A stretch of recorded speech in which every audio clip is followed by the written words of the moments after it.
Student of class 8, जो हम chapter पढ़ रहे थे हमारा सिंथेटिक फाइबर एंड प्लास्टिक, उसमें हम हमारी लास्ट चीज डिस्कस करने वाले जिसका नाम है प्लास्टिक एंड एनवायरनमेंट। क्या है प्लास्टिक एंड एनवायरनमेंट? के प्लास्टिक और एनवायरनमेंट का आपस में कैसा रिलेशन है? We go in the market, we usually get things wrapped in plastic or packed into polythene bags. हम बाजार में कुछ भी सामान खरीदने जाते हैं, ज्यादातर हमको प्लास्टिक बैग्स में मिलता है वो सामान, या फिर प्लास्टिक के कंटेनर्स में हमको वो सामान देखने को मिलता है। That is one reason why plastic waste keeps getting accumulated in surroundings. यही एक बहुत बड़ा रीजन है जिस वजह से क्या है हमारे सराउंडिंग में बहुत ज्यादा प्लास्टिक का कचरा हमको देखने को मिलता है। The disposal of the plastic garbage is major problem all over the world. दुनिया भर में ये प्लास्टिक का जो डिस्पोजेबल प्लास्टिक का जो प्रोसेस है, मेथड है, जो बहुत गलत प्रैक्टिस में है कि हम प्लास्टिक यूज करते फेंक देते हैं, ये बहुत ज्यादा एक प्रॉब्लमेटिक चीज है। It is because plastic does not get decomposed by natural processes and the action such as bacteria. Natural processes की मदद से कभी भी प्लास्टिक जो है वो मिट्टी में सीधे नहीं मिल सकती। इस वजह से ये जो प्रक्रिया बन जाती है, प्लास्टिक के जो वेस्ट का जो पूरी एक साइकिल बन जाती है, यूज करना, सराउंडिंग में फैला देना, ये बहुत ज्यादा हैजार्डियस, बहुत ज्यादा खतरनाक और एक प्रॉब्लम का कॉज हमारे लिए, एक तकलीफ हमारे लिए बन के हमारे सामने आज खड़ी है। The material that does not decompose through the natural processes such as action of bacteria and take away very long time to degrade is called non biodegradable processes. ऐसी चीजें जो मिट्टी में आसानी से नहीं मिलती, किसी भी माइक्रो ऑर्गेनिज्म बैक्टीरिया की मदद के बावजूद भी ऐसी चीजें जब मिट्टी में नहीं मिलती और बहुत वेरी लॉन्ग टाइम, यहाँ पे बहुत ज्यादा ही सालों की बात हो रही है, उसके बावजूद भी वो मिट्टी में जब नहीं मिलती तो ऐसी चीजों का हम क्या नाम दे देते हैं? Non biodegradable waste. All kind of plastic, जितने भी तरीके की प्लास्टिक है, आर्टिफिशियल फाइबर, टिन, एल्यूमिनियम और other metal can are non biodegradable.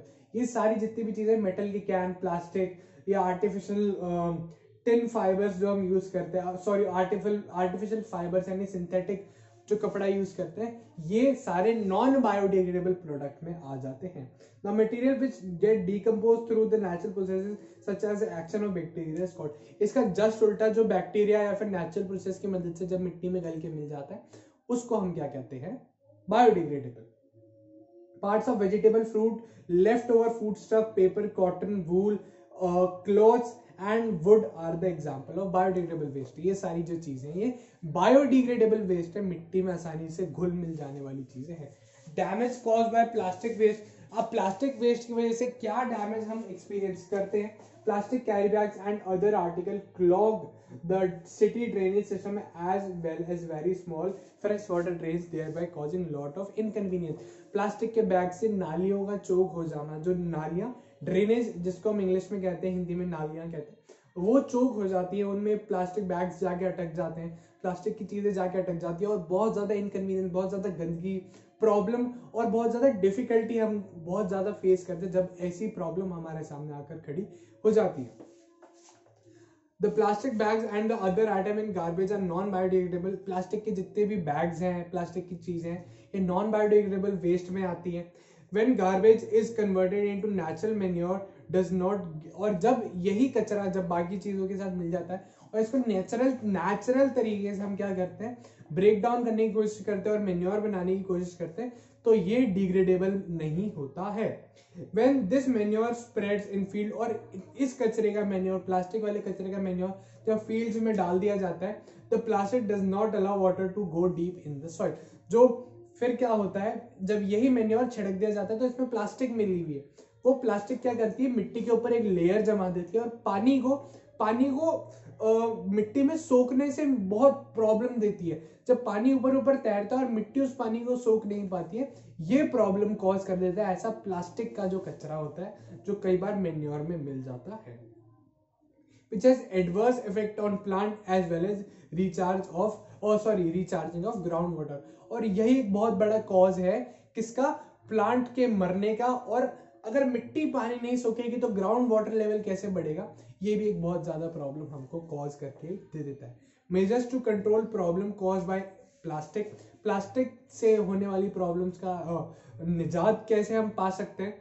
Avoid the use of plastic carry bags, बहुत सालों से ये चीज चल रही है, प्लास्टिक कैरी बैग्स ना यूज करें, एज फार एज पॉसिबल, जहां तक हो सकता है प्लास्टिक बैग्स ना यूज करें। These are major sources of pollution, यही सबसे बड़ा सोर्स है पोल्यूशन का। Make use cotton bag use करें, जूट बैग यूज करें और पेपर बैग यूज करें। The biodegradable and non-biodegradable should be collected separately to dispose of separately. Practice in your home. घर में दो तरीके के डस्टबिन रखे जाए, जहाँ पे गीला कचरा रखा जाए जो मिट्टी में मिल सकता है, और एक जगह सूखा कचरा रखा जाए जो बायोडिग्रेडेबल नहीं है, नॉन बायोडिग्रेडेबल, ऐसे कचरे को अलग और बायोडिग्रेडेबल कचरे को अलग। As per responsible citizen remember 4 R's principle. अगर आप एक रिस्पॉन्सिबल, एक अच्छे नागरिक का दायित्व निभाना चाहते हैं तो आपको 4 आवर्स, हमने 3 आवर्स पढ़े थे, ऐसे हमको 4 आवर्स का भी हमेशा ध्यान रखना चाहिए। Reduce, reuse, recycle and recover, in 4 hours का हमको बहुत अच्छे से ध्यान रखना चाहिए। यहाँ पे आके हमारा चैप्टर खत्म हो जाता है। आई होप आपको चैप्टर बहुत अच्छे से समझ में आया होगा। यहाँ पे हमारा चैप्टर एंड होता है, इसके बाद हम किसी नए फ्रेश चैप्टर के साथ में मिलेंगे। Thank you.